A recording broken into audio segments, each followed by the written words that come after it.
श्रीनवग्रहकवचम् ब्रह्मोवाच शिरो मे पातु मार्ताण्डो कपालं रोहिणीपतिः मुखमङ्गारकः पातु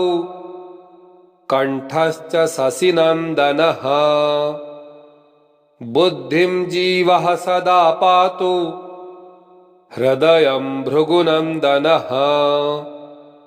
जठरं च शनिः पातु जिह्वां मेदितिनन्दनः पादौ केतुः सदा पातु वरः सर्वाङ्गमेव च तिथयोष्टौ दिशः पान्तु नक्षत्राणि वपुः सदा अंसौ राशिः सदा पातु योगाश्च स्थैर्यमेव च गुह्यं लिङ्गं सदा पान्तु सर्वे ग्रहा शुभप्रदाः अणिमादीनि सर्वाणि लभते यः पठेद् ध्रुवम् एतां रक्षां पठेद् यस्तु भक्त्या स प्रयतः सुधिः स चिरायुः सुखी पुत्री रणे च विजयी भवेत् अपुत्रो लभते पुत्रं धनार्थी धनमाप्नुयात् दारार्थी लभते भार्यां सुरूपां सुमनोहराम् रोगी रोगात् प्रमुच्येत बद्धो मुच्येत बन्धनात् जले स्थले चान्तरिक्षे कारागारे विशेषतः यः करे धारये नित्यं भयं तस्य न विद्यते ब्रह्महत्यासुरापानं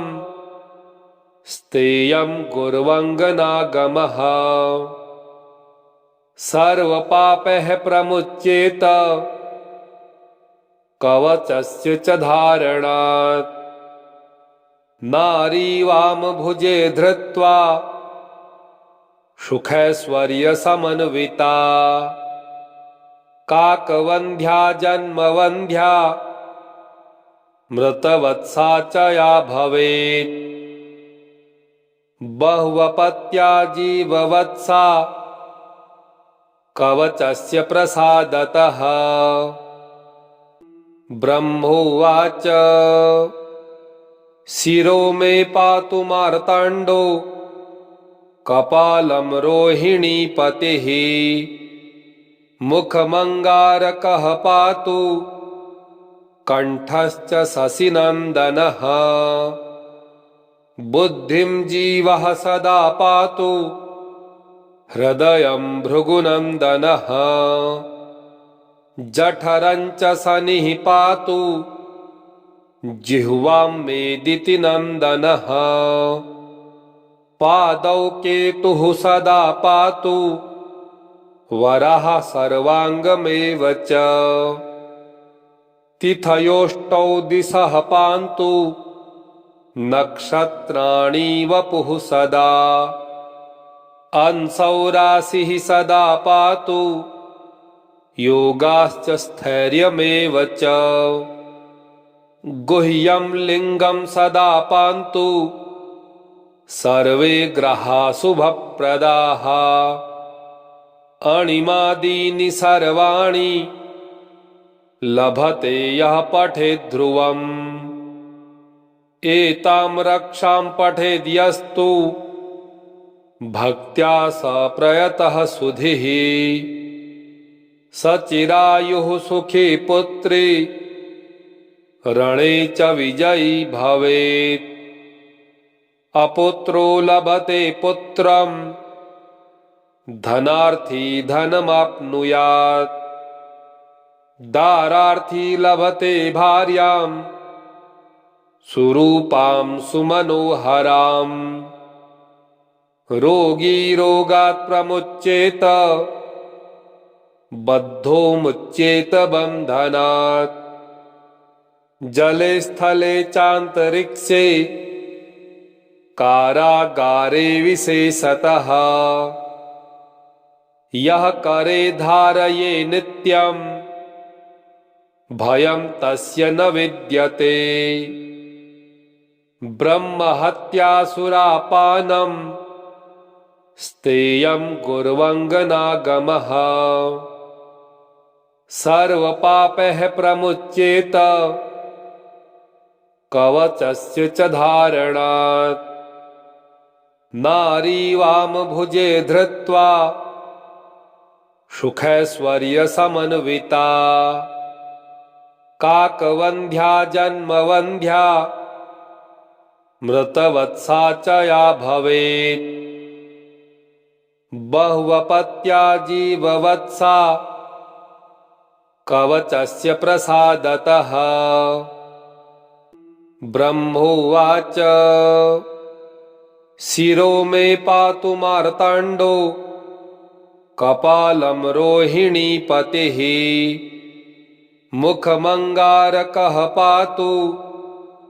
कण्ठश्च शशिनन्दनः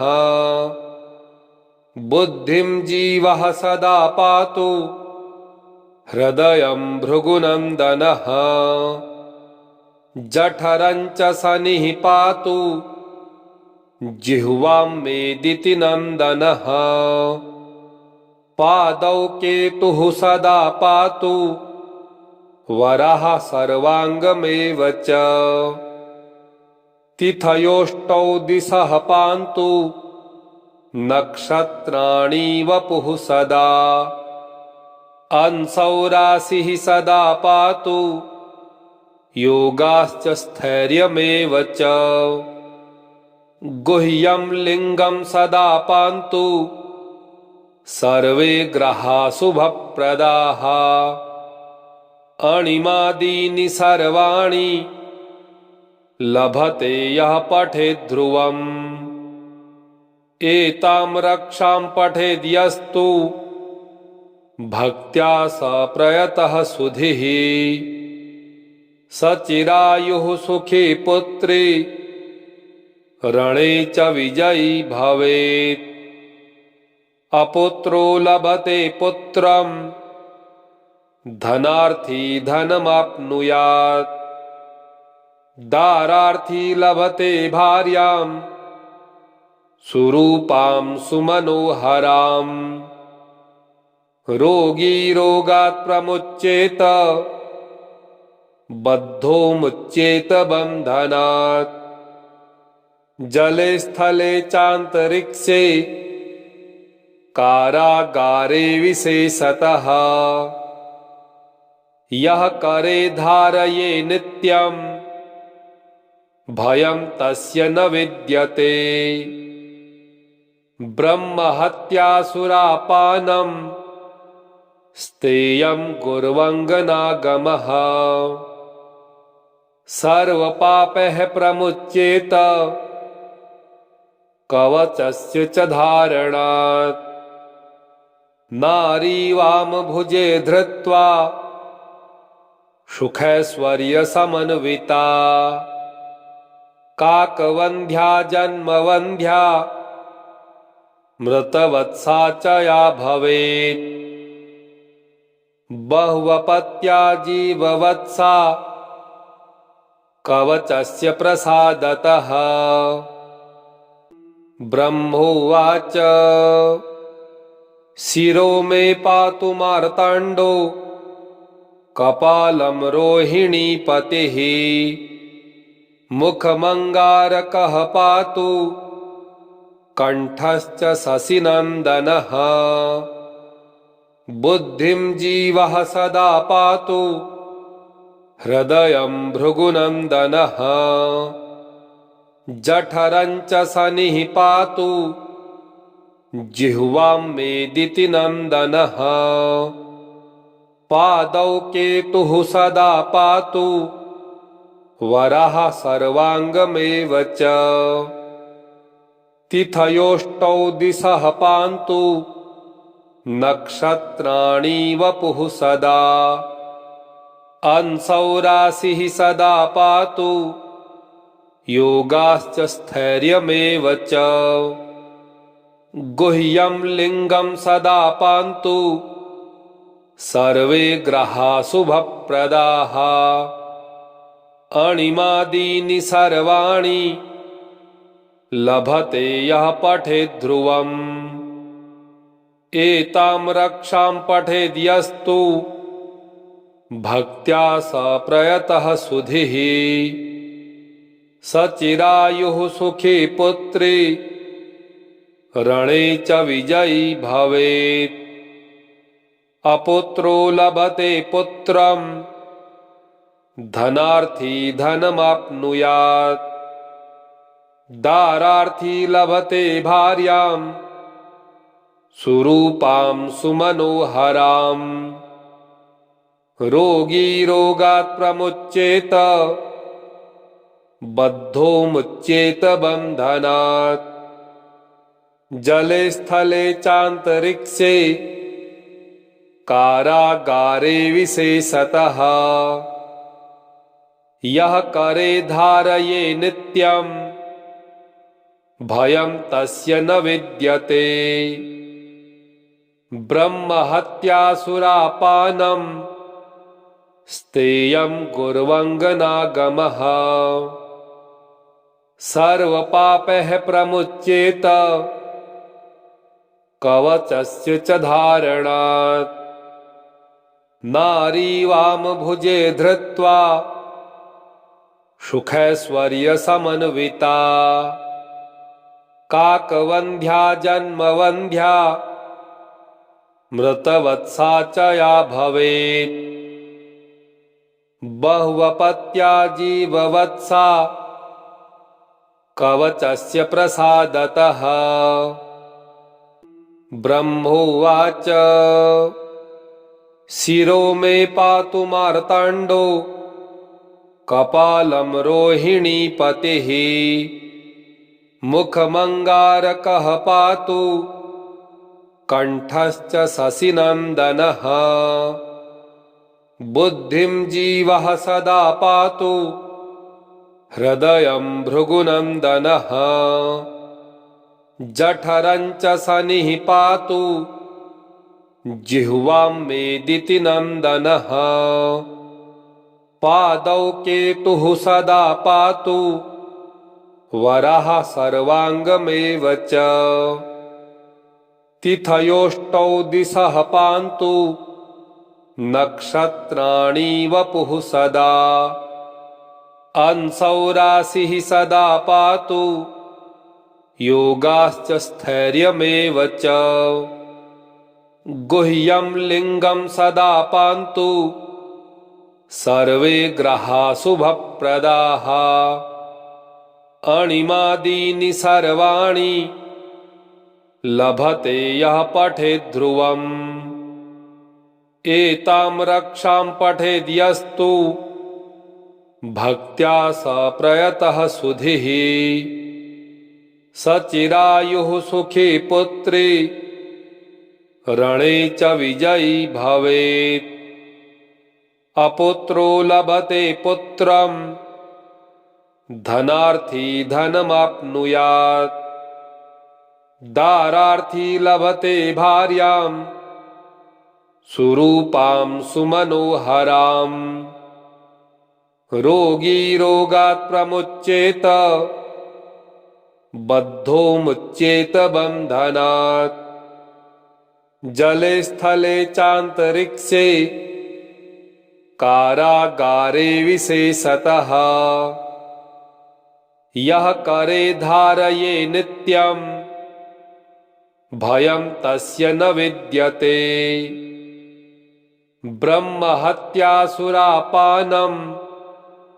स्तेयं कुर्वङ्गनागमः सर्वपापैः प्रमुच्येत कवचस्य च धारणात् नारी वामभुजे धृत्वा सुखैश्वर्यसमन्विता काकवन्ध्या जन्मवन्ध्या मृतवत्सा च या भवेत् बहुवपत्या जीववत्सा कवचस्य प्रसादतः ब्रह्मोवाच शिरो मे पातु मार्ताण्डो कपालं रोहिणीपतिः मुखमङ्गारकः पातु कण्ठश्च शशिनन्दनः बुद्धिं जीवः सदा पातु हृदयं भृगुनन्दनः जठरं च शनिः पातु जिह्वां मेदितिनन्दनः पादौ केतुः सदा पातु वरः सर्वाङ्गमेव च तिथयोष्टौ दिशः पान्तु नक्षत्राणि वपुः सदा अंशौ राशिः सदा पातु योगाश्च स्थैर्यमेव च गुह्यं लिङ्गं सदा पान्तु सर्वे ग्रहा शुभप्रदाः अणिमादीनि सर्वाणि लभते यः पठेद् ध्रुवम् एतां रक्षां पठेद् यस्तु भक्त्या स प्रयतः सुधिः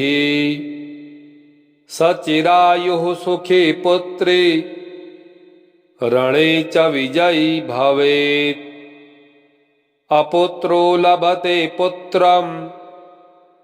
धनार्थी धनमाप्नुयात् दारार्थी लभते भार्यां सुरूपां सुमनोहरां रोगी रोगात् प्रमुच्येत बद्धो मुच्येत बन्धनात् जले स्थले चान्तरिक्षे कारागारे विशेषतः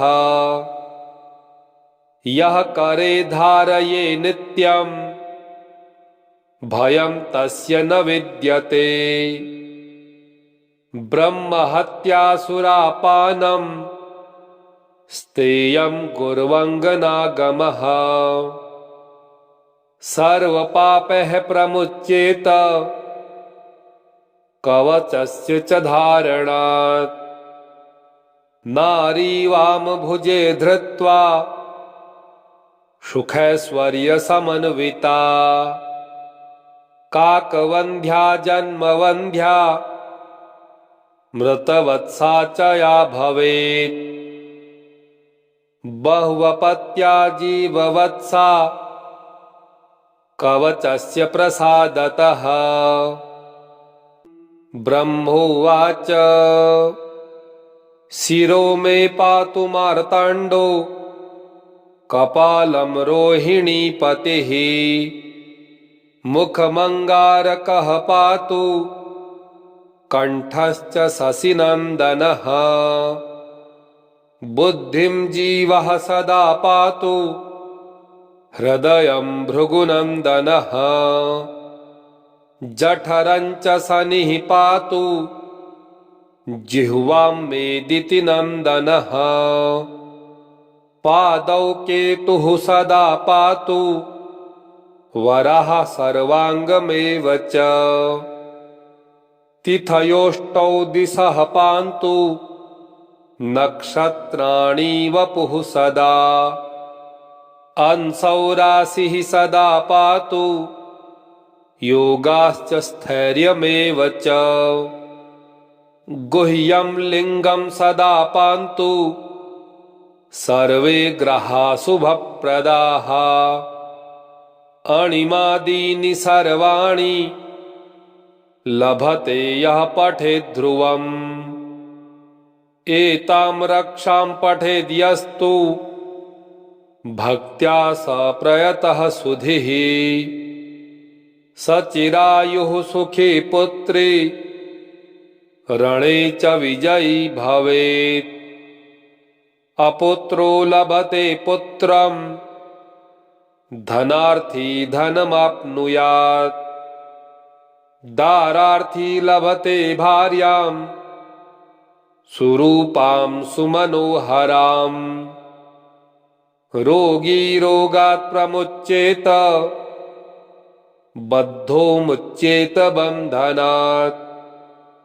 जले स्थले चान्तरिक्षे कारागारे विशेषतः यः करे धारये नित्यं भयं तस्य न विद्यते ब्रह्महत्यासुरापानं स्तेयं गुर्वङ्गनागमः सर्वपापैः प्रमुच्येत कवचस्य च धारणात् नारी वामभुजे धृत्वा सुखैश्वर्यसमन्विता काकवन्ध्या जन्मवन्ध्या मृतवत्सा च या भवेत् बहुवपत्या जीववत्सा कवचस्य प्रसादतः ब्रह्मोवाच शिरो मे पातु मार्ताण्डो कपालं रोहिणीपतिः मुखमङ्गारकः पातु कण्ठश्च शशिनन्दनः बुद्धिं जीवः सदा पातु हृदयं भृगुनन्दनः जठरं च शनिः पातु जिह्वां मेदितिनन्दनः पादौ केतुः सदा पातु वरः सर्वाङ्गमेव च तिथयोष्टौ दिशः पान्तु नक्षत्राणि वपुः सदा अंसौ राशिः सदा पातु योगाश्च स्थैर्यमेव च गुह्यं लिङ्गं सदा पान्तु सर्वे ग्रहा शुभप्रदाः अणिमादीनि सर्वाणि लभते यः पठेत् ध्रुवम् एतां रक्षां पठेद्यस्तु भक्त्या स प्रयतः सुधिः स चिरायुः सुखी पुत्री रणे च विजयी भवेत् अपुत्रो लभते पुत्रं धनार्थी धनमाप्नुयात् दारार्थी लभते भार्यां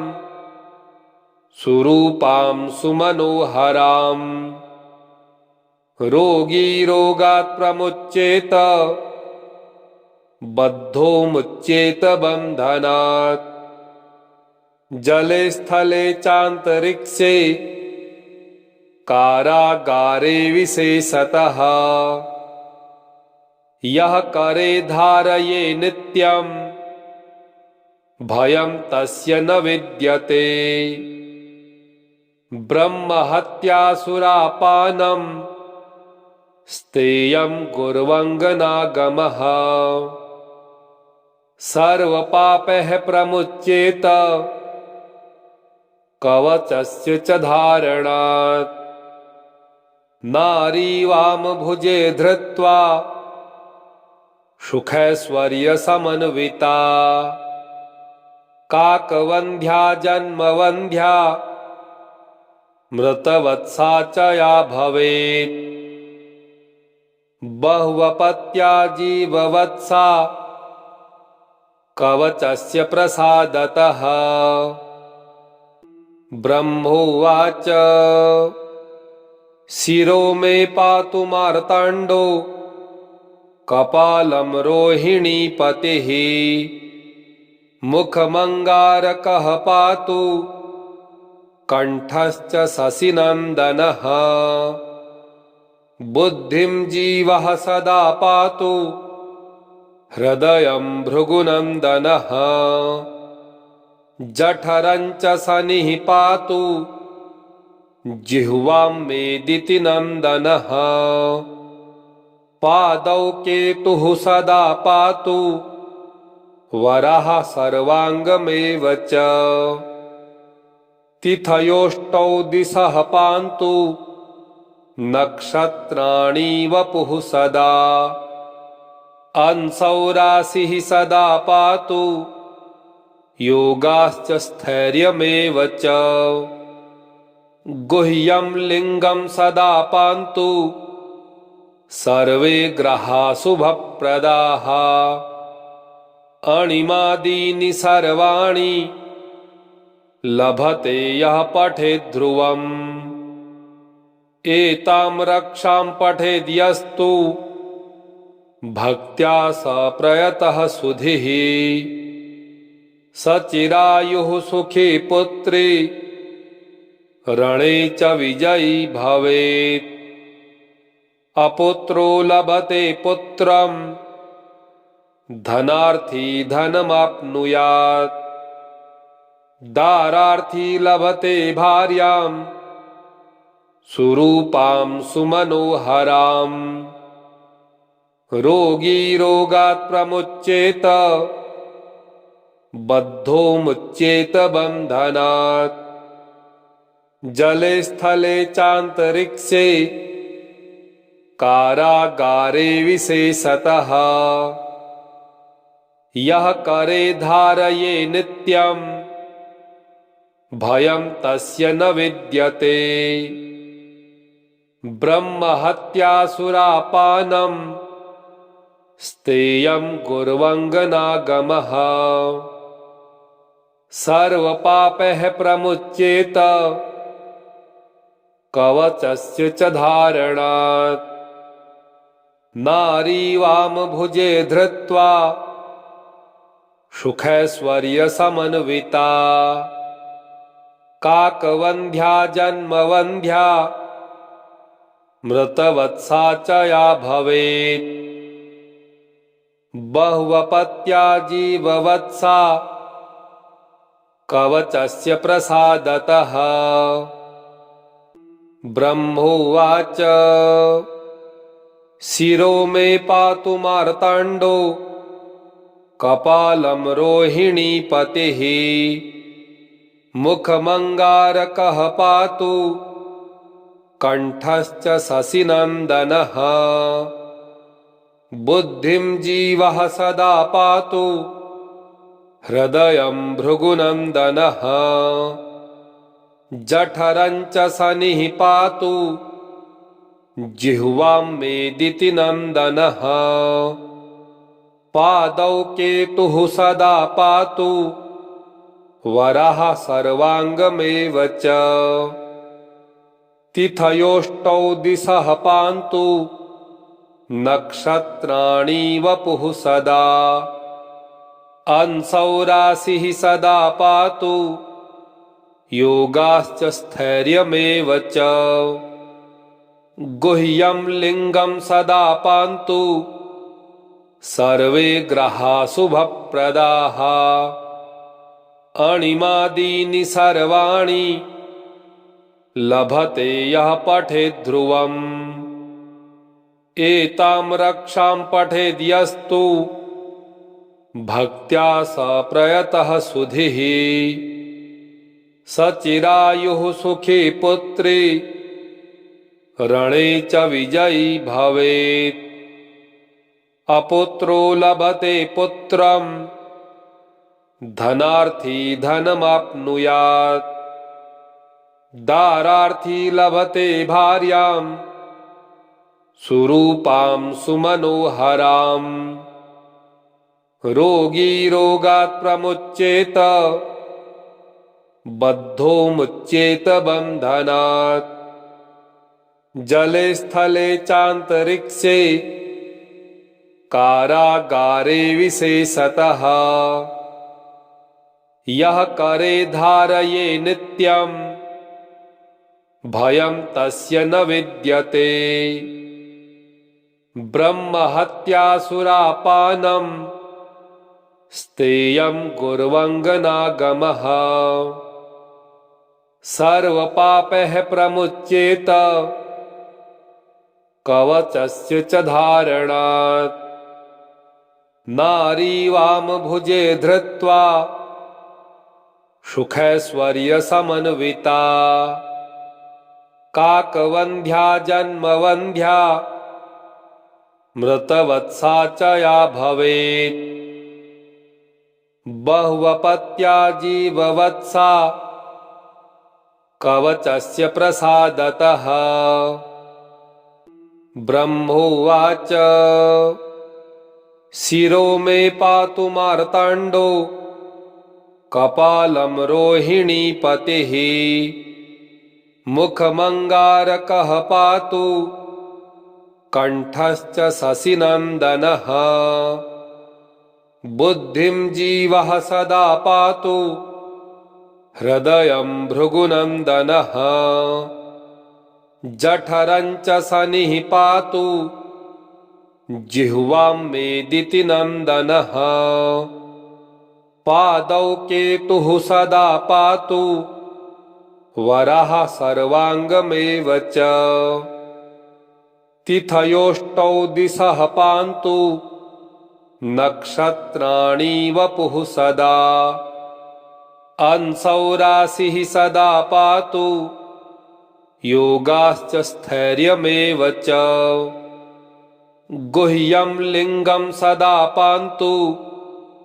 सर्वे ग्रहा शुभप्रदाः अणिमादीनि सर्वाणि लभते यः पठेद् ध्रुवम् एतां रक्षां पठेद् यस्तु भक्त्या स प्रयतः सुधिः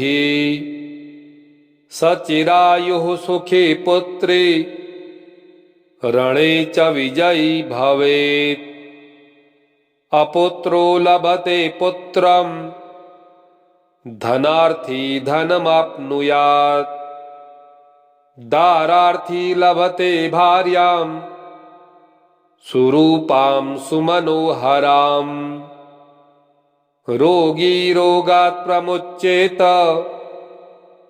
बद्धो मुच्येत बन्धनात् जले स्थले चान्तरिक्षे कारागारे विशेषतः यः करे धारये नित्यं भयं तस्य न विद्यते ब्रह्महत्यासुरापानं स्तेयं गुर्वङ्गनागमः सर्वपापैः प्रमुच्येत कवचस्य च धारणात् नारी वामभुजे धृत्वा सुखैश्वर्यसमन्विता काकवन्ध्या जन्मवन्ध्या मृतवत्सा च या भवेत् बहुवपत्या जीववत्सा कवचस्य प्रसादतः इति ग्रह्यामले उत्तरखण्डे नवग्रहकवचं श्रीनवग्रहदेवार्पणमस्तु। ओं श्री नवग्रहदेवाय नमः।